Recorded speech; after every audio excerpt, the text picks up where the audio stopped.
নমস্কার, সুভদ্রা রান্নাঘরে আমার সকল দর্শক বন্ধুকে জানাই স্বাগত। আমি শিউলি।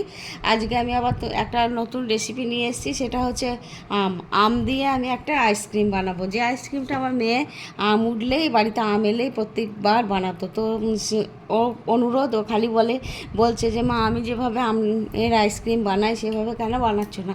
তো আজকে আমি সেইভাবেই আইসক্রিম বানাবো এবং আইসক্রিম বানিয়ে তোমাদের দেখাবো। তো সেই জন্য আমি কয়েকটা আম নিয়ে এসেছি, যদিও আমার এই 4টে আম লাগবে না।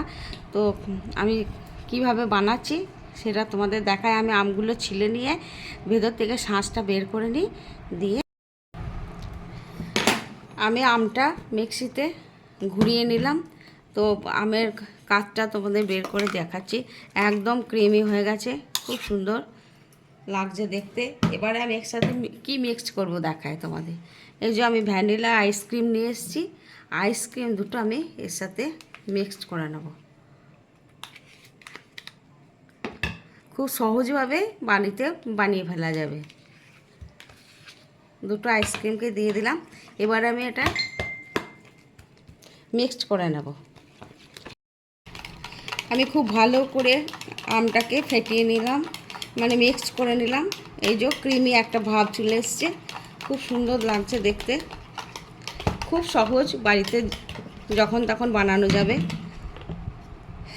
আর এখানে আমি কিছু কাঠবাদাম আর কিশমিশ আর এই যে আমার মিক্সড করা হয়ে গেছে সুন্দরভাবে। এবার আমি মোল্ডের মধ্যে এগুলো একটা একটা করে আস্তে আস্তে ভরে নেব। এবার আমি একটুখানি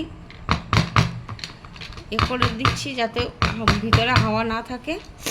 এবারে মোল্ডে চাপাটা দিয়ে দিচ্ছি। দিয়ে আমি এবার ফ্রিজের মধ্যে ভরে রাখবো।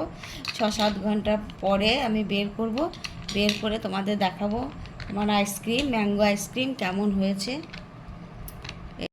পরে আমি 7-8 ঘন্টা পরে আইসক্রিমটা বের করে নিয়ে এলাম ফ্রিজ থেকে। এবারে দেখাই তোমাদের কীরকম হয়েছে। তো একটু আস্তে আস্তে বের করি।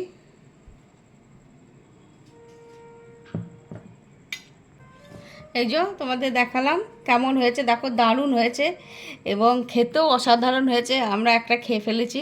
যাই হোক, তোমরা এভাবে বানাবে, বানিয়ে খেয়ে আমাকে কমেন্ট করে জানাবে কেমন হয়েছে আমার আইসক্রিম বা ললি, ম্যাঙ্গো আইসক্রিম বা ললি। তোমরা সবাই ভালো থাকবে, সুস্থ থাকবে। তোমাদের সকলকে অসংখ্য ধন্যবাদ। নমস্কার।